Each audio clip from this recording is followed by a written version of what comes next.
Bienvenidos al primer episodio de La Estantería, un podcast creado por Espasa para hablar de lo que más nos gusta, para compartir algo que nos apasiona, los libros. La estantería es mucho más que un mueble, es el lugar que todos tenemos en nuestras casas y que habla de lo que fuimos, de lo que somos y también de lo que queremos ser. Un lugar privilegiado donde tenemos lo que más queremos, nuestros libros. Cada libro que colocamos en la estantería forma parte de nuestra vida. Los libros nos emocionan, nos transforman y nos acompañan en muchos momentos de la vida. Este podcast nace con la idea de ir formando una librería compartida. Cada mes hablaré con un invitado o invitada diferente, con un escritor o escritora que nos contará lo que ha pretendido escribir con su libro, decir con su libro, hablaré de sus personajes, hablaré de cómo la literatura nos transforma, nos cambia la manera de ver las cosas, la manera de vivir. La estantería es un lugar para lectores apasionados como yo que creen que los libros no solo se leen, se viven, se comparten y se piensan. Soy Natibel Preciado y esto es La Estantería.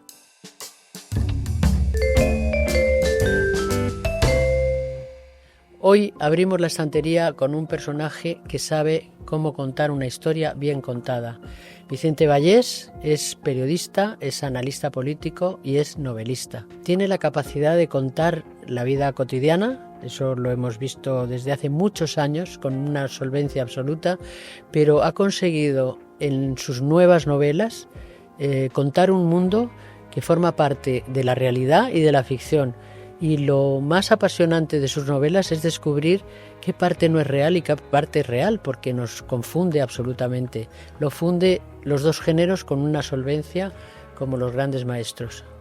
Su nuevo libro, La caza del ejecutor, tiene todos esos ingredientes: traición, memoria, espionaje. Tiene los elementos que cualquier gran lector puede encontrar en una novela de espías. Es una historia basada en hechos reales, pero con una profunda e inteligente mirada periodística. Buenos días, Vicente. ¿Qué tal, Muchas gracias por empezar conmigo. Gracias a ti. Esta aventura. Te voy a decir una cosa. Bueno, primero te voy a dar la enhorabuena, porque desde que leí a Forsyth y a John le Carré no me había absorbido tanto una novela como la tuya. Eso es un honor para mí, porque Forsyth y le Carré son los grandes maestros del género de la novela Pero de es que espías. es impresionante de qué manera me he metido en la novela hasta el punto de que hay cosas que me han impactado muchísimo. Por ejemplo, tus espías dominan el mundo de tal manera que un día están en Maldivas, otro en Nueva York, otro en Washington, otro en Australia, otro en fin, tú conoces todos los lugares, incluso Kaliningrado, a los que te refieres. Sí. Bueno, Kaliningrado no. Pues debe ser el único. Sí, pero creo que prácticamente es el único de los lugares que yo describo en la novela en el que no he estado. Precisamente intento seleccionar las localizaciones en las que se desarrolla la acción de la novela por lugares en los que yo sí he estado, de manera que los puedo describir de una manera más pura, con mayor detalle, porque no es solamente una descripción, digámoslo así, física, sino también es una descripción ambiental del lugar en el que estás, y creo que eso intenta, al menos eso es lo que he intentado yo, alimentar un poquito la novela más allá de lo que son los hechos reales y la parte de ficción, que lógicamente es lo principal. Te aseguro que lo has conseguido, porque yo a veces tenía que mirar a ver si era real algo que contabas, Sí. porque lo contabas con tal sentido de la precisión en la realidad que era necesario acudir a las fuentes. Ese es un cierto esfuerzo que hago, seguramente por mi, la lógica periodística que nos ilustra tanto a ti como a mí, porque inevitablemente nuestro trabajo es el que es y la deformación profesional que tenemos es la que tenemos, y en nuestro trabajo la precisión suele ser una de las exigencias a la hora de dar una noticia.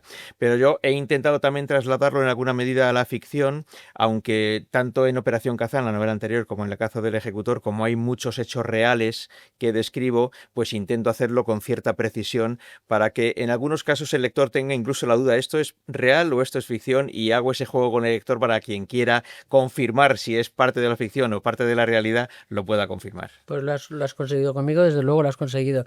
Y otra cosa que me pasa es que hay cosas que me han obsesionado mucho.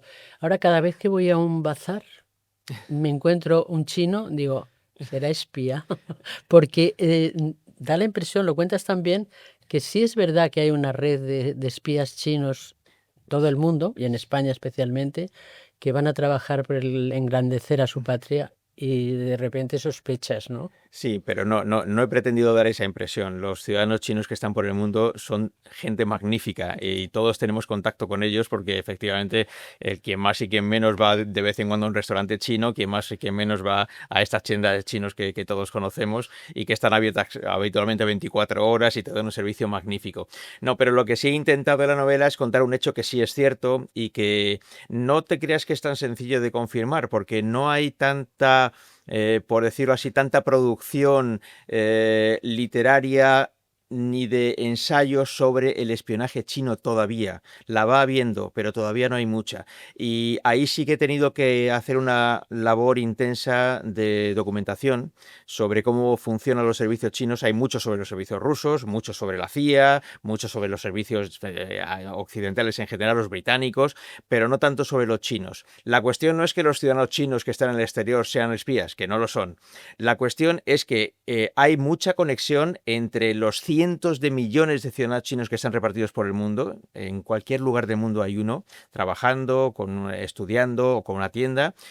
Ellos están en conexión permanente con, lógicamente, sus consulados, sus embajadas en esos países, con sus familias en China, y cualquier pequeña pieza de información aparentemente insustancial que ellos puedan aportar sin saberlo, acaba en el centro de la inteligencia china y allí con los procesos de inteligencia artificial y de conocimientos humanos que ellos tienen, van poniendo todo junto. Son pequeñas trocitos de arenita de una playa que acaban haciendo una playa, que es lo que intento explicar en la novela. No porque sean espías los ciudadanos chinos que están fuera, sino porque los espías que están en Pekín sí utilizan todas las pequeñas porciones de información que llegan desde cualquier lugar del mundo por parte de esos ciudadanos chinos que no son espías, pero que sí que intercambian información con sus familias o con sus consulados. Es que ese es otro gran hallazgo de la novela, porque es verdad que no se sabía nada del espionaje chino y a mí me ha llamado mucho la atención eso que has explicado también ahora, mejor que incluso que la idea que yo tenía, y da la impresión de que es que los chinos son los más listos de todos, más que, por supuesto, más que Trump, evidentemente, más que los servicios secretos, más que la CIA, más que el KGB, más que los actuales servicios de espionaje ruso. Y, y a mí me da la impresión de que casi es mejor depender de China que de Estados Unidos, en cierto modo, digo para los europeos. Bueno, en Operación Kazán yo hago un retrato eh, muy centrado en las relaciones entre Rusia y Occidente, porque además es una novela que transcurre a lo largo de 100 años, de un siglo entero, con lo cual venimos desde la época en la que se crea la Unión Soviética, la Revolución Rusa y en adelante, ¿no? La Guerra Mundial, la Guerra Fría, las relaciones posteriores a la Guerra Fría, eso es lo que cuenta Operación Sí. Kazán. En La caza del ejecutor añadimos el elemento determinante de este tiempo, que es China. La novela, la caza del ejecutor, ya no se desarrolla a lo largo de 100 años, sino a lo largo de unos pocos meses, en el último año. Y ahí sí que intento contar la influencia ya no evitable ni ignorable que supone China en el mundo. Y entonces hay un cierto elemento moderador que es el que trasluce a lo largo de toda la novela el operativo montado por Pekín para, al mismo tiempo que ayuda a Rusia en sus cosas, también ayuda a Occidente a que las cosas no se nos vayan a todos de las manos, para evitar males extraordinariamente mayores. Y ahí sí que China tiene un elemento, tiene una participación importante con esa inteligencia de la que tú hablas, porque claro, hay un personaje chino fundamental en la novela que le explica a un personaje americano que, claro, ustedes están con esta obsesión de la democracia, de que haya elecciones cada pocos años y tal. Nosotros no tenemos elecciones, entonces podemos hacer planes a muy largo plazo. Quienes tienen elecciones cada 4 años no pueden hacer planes a largo plazo porque tienen que ganar las siguientes elecciones, pero nosotros no tenemos que ganar las elecciones porque las ganamos siempre, entonces estamos siempre en el poder y podemos hacer planes a muy largo plazo y eso es una ventaja, dice este experto chino, es una ventaja para nosotros. Y bueno, yo creo que es una reflexión que tenemos que también adoptar en Occidente, donde no vamos a prescindir de las elecciones porque es un elemento central, pero donde sí tenemos que pensar en la necesidad de llegar a grandes acuerdos entre distintos para poder elaborar planes a largo plazo. Sí, pero es una doble vertiente, por un lado peligrosa, que es eso de acabar con la democracia, Claro. porque no es operativa, según los chinos y según lo que está sucediendo en el mundo, pero también los europeos tenemos que estar un poco tranquilos respecto a la guerra nuclear, porque Xi Jinping quizá la vaya a impedir, ¿verdad? En alguna medida es lo que intento explicar en la novela. Quiero ser optimista a ese respecto. No es que yo tenga una bola de cristal para saber lo que va a pasar en el futuro, pero sí tiendo a pensar, por simples razones de lógica, que lo último que le interesa a China es que haya una otra guerra mundial, incluso aunque no fuera nuclear. Pero que hubiera otra guerra mundial. ¿Por qué? Porque si Occidente considera que China tiene responsabilidad en que eso se haya producido, Occidente va a dejar de comprar los productos chinos y China no va a encontrar un continente que pueda sustituir a la Europa occidental en la compra de esos productos. África no puede sustituir a Europa en la compra de productos chinos. América Latina todavía tampoco puede sustituir a Europa en la compra de productos chinos. Y si ya a Europa le sumamos Estados Unidos, Canadá, Australia o Nueva Zelanda, el mundo, digámoslo así, democrático con criterios occidentales, para China es una catástrofe. Entonces eso a China no le interesa. Por eso digo que China intenta ser un elemento moderador que mantenga un statu quo más o menos estable dentro de las circunstancias que no siempre son factibles. Bueno, tercera guerra mundial, no, quizá. Guerra nuclear, no, pero pequeñas guerras bacteriológicas, ¿cómo lo vemos? Más bien estamos en algo que uno de los personajes de la novela, que es el coronel Blázquez, intenta explicar a una de sus alumnas, que es Teresa Fuentes, que fue alumna suya y que ahora es una estupenda agente del CNI. Él le dice, quizá estemos en la Tercera Guerra Mundial y no nos hemos dado cuenta, porque no es una Tercera Guerra Mundial como lo habíamos imaginado. Ni es una guerra nuclear, ni es una guerra como la Segunda Guerra Mundial, aunque tengamos algo parecido en Ucrania en pequeña escala. Estamos en una guerra mundial de sabotajes, ciberataques, injerencias políticas en procesos electorales de otros países, como ocurrió ya en Estados Unidos en 2016, cuando ganó Donald Trump por primera vez, pero luego ha habido otras injerencias en países occidentales también, por parte de Rusia, por parte de China, por parte de Corea del Norte. Estamos en ese tipo de cosas. Has citado a un personaje fascinante, por lo menos a mí me ha fascinado, que es Teresa. Teresa de la CIA,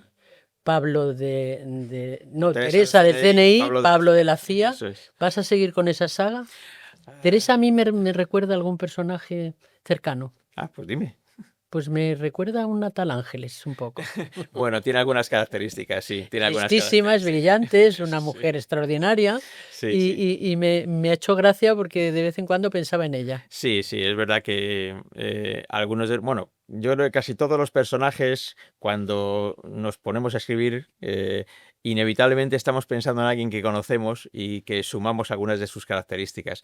En mi caso, sí, Teresa tiene algunas cualidades de las que tiene la persona preferida, que es Ángeles, mi persona preferida, pero luego hay otros personajes que también. Pero sí, me preguntaba sobre si estamos en una saga o algo parecido. Sí. Bueno, no lo sé, es verdad que Operación Kazán tiene a estos dos héroes, claro. a Teresa y Pablo, y La caza del ejecutor también. No descarto que estos personajes, la verdad es que como yo los quiero tanto, no quiero que desaparezcan tan rápido, y no descarto que si hago otra vez esto de liarme la manta a la cabeza y ponerme a escribir, pues reaparezcan en nuestras vidas. Sí. Espero que lo hagas y lo hagas con ellos, porque yo estoy fascinada con estos dos personajes.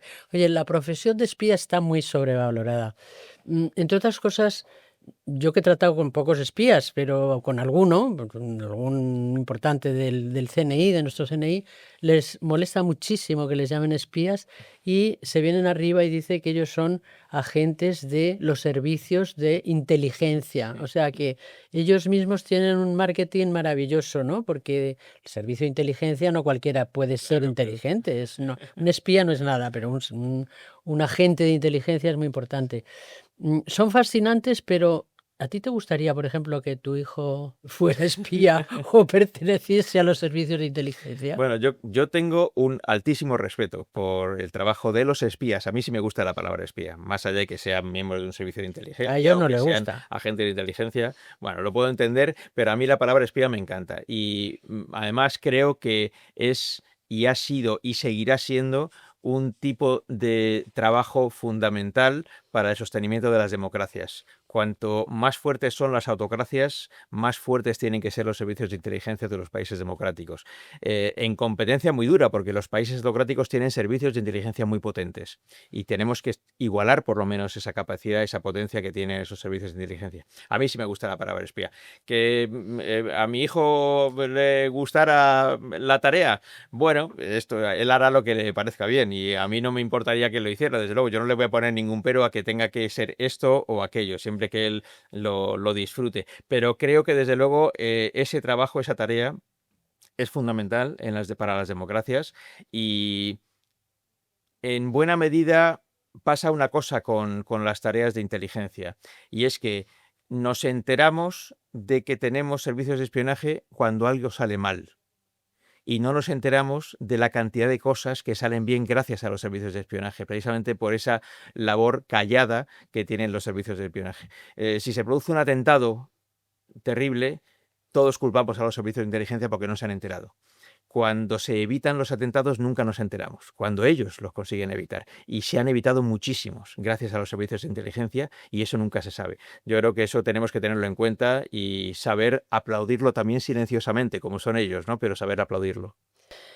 Me he fijado mucho, te veo habitualmente, por supuesto, y me he fijado mucho en tu gestualidad, que es de un control absoluto. No se puede saber muy bien cuando Vicente Vallés habla a cámara y explica las noticias, dice unas cosas, pero no se sabe lo que está pensando. Eres absolutamente contenido. La gestualidad es fundamental para conocer a las personas y los espías se fijan mucho en la gestualidad. ¿Lo tienes estudiado previamente o es que tienes ese control de toda la vida de ser Sí. una persona controlada? No he hecho un estudio específico de eso. Yo sí Sí lo he que hecho. sí tengo el concepto de que el trabajo, especialmente en televisión, debe ser relativamente contenido, ¿eh? Eh, También depende de los momentos y de qué tipo de programas sean, porque hablamos, por supuesto, de programas informativos. Sí, claro. No es igual hacer un informativo diario, como el que, bueno, yo realizo con mi equipo, que hacer, por ejemplo, una noche electoral, un programa especial de noche electoral, que tiene otras circunstancias y otros elementos, casi si me apuras, deportivos. Esto de estar viendo el minuto y resultado de cómo evoluciona el recuento de los votos, ¿no? Y que eso le da mucha emoción. Y entonces, son dos formatos muy distintos, pero lo que sí creo que en un informativo diario, en el que tienes que contar las noticias, que pocas veces son buenas noticias o siempre, bueno, pues hay mucho elemento de controversia, la contención en la gestualidad es importante y también es una forma de comunicar, porque no solamente se comunica con la voz y con la palabra, sino que también se comunica con la gestualidad. Mi conclusión final, no te preocupes que no voy a hacer spoiler, pero además lo dices tú en la novela. Me da la impresión de que las dictaduras están mucho más unidas ahora que las democracias, que cada una va al sálvese quien pueda. Es así, esa es una de las En este momento consecuencias. histórico yo creo que sí, y esto tiene un motivo. El motivo es la victoria de Donald Trump en Estados Unidos. Las democracias han estado más unidas cuando Donald Trump no ha estado en el poder, porque cuando Donald Trump llega al poder en 2016, ni siquiera él creía que iba a llegar al poder. Yo recomiendo a cualquiera que nos esté viendo que busque en internet la imagen de la noche electoral de noviembre de 2016, cuando por primera vez aparece Donald Trump en un escenario después de saberse que había ganado, y la cara que tiene, de miedo, de ¿y ahora qué hago yo? Ahora el control lo tiene él por completo y lo tiene toda su gente. Es inquietante porque el botón nuclear no está en un solo dedo, me imagino. Hay una cosa de la que también hablas que es interesantísima, que es la línea de desconflicto. Sí. ¿Lo puedes explicar? Porque eso da cierta Sí. tranquilidad, cierto respiro. Sí, esto no es ficción, esto es realidad. Ya. Efectivamente existe una línea telefónica de comunicación. No creo que ya sea simplemente por teléfono, pero hay una línea de comunicación entre los altos jerarcas de los ejércitos occidentales de la OTAN y de Rusia. Esto existía más o menos antes de la guerra de Ucrania, pero se reforzó con la guerra de Ucrania para evitar que algo que pudiera ocurrir de una manera descontrolada en Ucrania pudiese provocar una guerra mundial.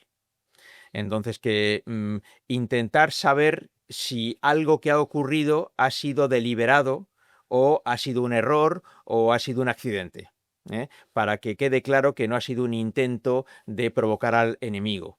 Bueno, pues a pesar de que en cada página de la novela hay un sobresalto y nos tienes en vilo al lector, sinceramente, hasta la última página, yo me he quedado con esa tranquilidad de que el botón nuclear no está en manos de un loco No, no, como es. no No únicamente. vamos a nombrar a cualquiera de los locos que en este momento domina el Sí, mundo. por Hay uno suerte, por encima de todos, sí, pero en sí. fin. Yo en eso, más allá de los miedos que podamos tener por la situación mundial, yo en esa parte estoy relativamente tranquilo. Yo creo que si no se produjo una guerra mundial durante la Guerra Fría anterior, yo creo que ahora tenemos muchos más elementos de seguridad que pueden evitarlo. Vicente, ¿no te sientes un poco responsable? ¿No te da vértigo que tus novelas se interpreten como absolutamente reales y cambien la manera de percibir las cosas del lector? Bueno, yo doy por hecho que el lector cuando compra una novela y va a leerla, sabe que es una novela y una novela per se es ficción. Pero es verdad que tanto en esta novela como en muchas otras de muchos escritores hay mucha parte de realidad, digámoslo así, que la ficción está metida dentro de hechos reales que la gente puede conocer. Creo que en La caza del ejecutor hay muchos hechos reales que a todo el mundo le van a sonar porque son noticias muy recientes, de manera que están en los medios de comunicación de forma habitual. Otros pueden tener mayores dudas porque no le suenan, y ahí yo creo que animo al lector a que lo investigue por su cuenta. A ver, esto que ha contado aquí, ¿esto es ficción solamente? O quizá es un hecho real que se ha producido recientemente y lo va a poder encontrar.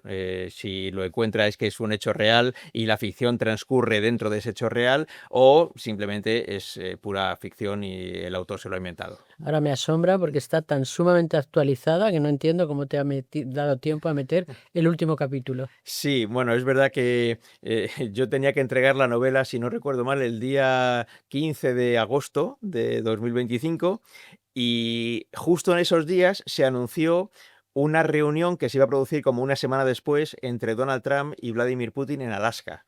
Y entonces pedí a la editorial que me diera esos Parasen las días. Sí, para máquinas. las máquinas, permitidme que recree un poquito esa reunión en la novela porque me venía muy bien precisamente para la parte final. Y bueno, con los personajes de ficción que van a ser muy reconocibles para el lector, como Trump y como Putin, hago un pequeño capitulito hacia el final que viene muy bien recreando esa reunión en Alaska.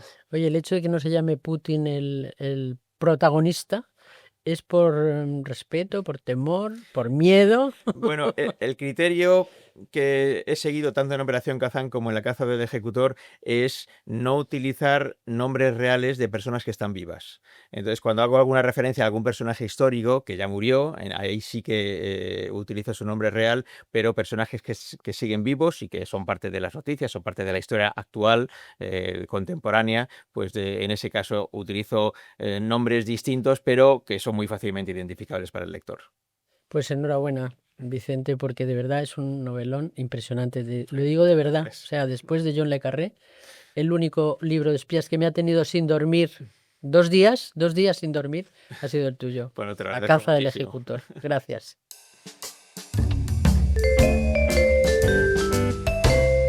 Pues hemos hablado de muchas cosas, de espionaje, de poder, de justicia, pero ahora quiero hablar de La estantería de Vicente Vallés, porque seguramente va a definir sus gustos literarios y va a definir muchas otras cosas. Le voy a hacer un cuestionario express, a ver qué nos cuenta. Vicente, ¿cuál es el libro que te cambió tu forma de mirar el mundo? Seguramente Cien años de soledad, Ah. de García Márquez. ¿Y un personaje literario con el que te gustaría cenar? Con toda seguridad, me encantaría cenar con George Smiley, el espía del MI6 creado por John le Carré. ¿Qué libro abandonaste sin el menor remordimiento? Memoria de mis putas tristes, también de García Márquez. Igual que el gran libro es Cien años de soledad, con este no pude. ¿Y qué libro te hubiera gustado escribir?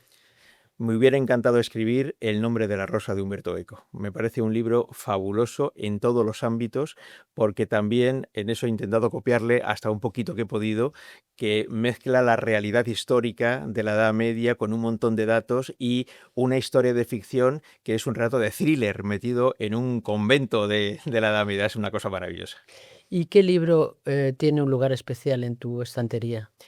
La verdad sobre el caso Savolta, de Eduardo Mendoza. Fue, yo creo, la primera novela que leí siendo muy jovencito, un adolescente, y me abrió la mente por completo para enamorarme de la lectura. Bueno, y ahora un momento muy especial, Vicente. ¿Qué libro vas a dejar? Va a inaugurar nuestra estantería, un libro que te parezca especial y que ocupe un lugar de privilegio en este primer podcast que Pues hemos mira, hecho. he traído aquí uno que ha condicionado mucho mi amor por las novelas de espías, y el hecho de que yo haya escrito un par de novelas de espías tiene mucho que ver con haber leído esto ya hace muchos años. El espía que surgió del frío, de John le Carré, que es un clásico de las novelas de espías. Yo creo que el gran clásico, seguramente, por ser de las primeras y del año 63.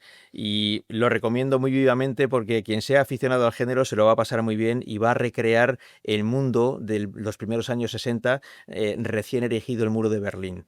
Va a haber una novela que está escrita en blanco y negro, y creo que eso a todo el mundo se le va a quedar en la memoria.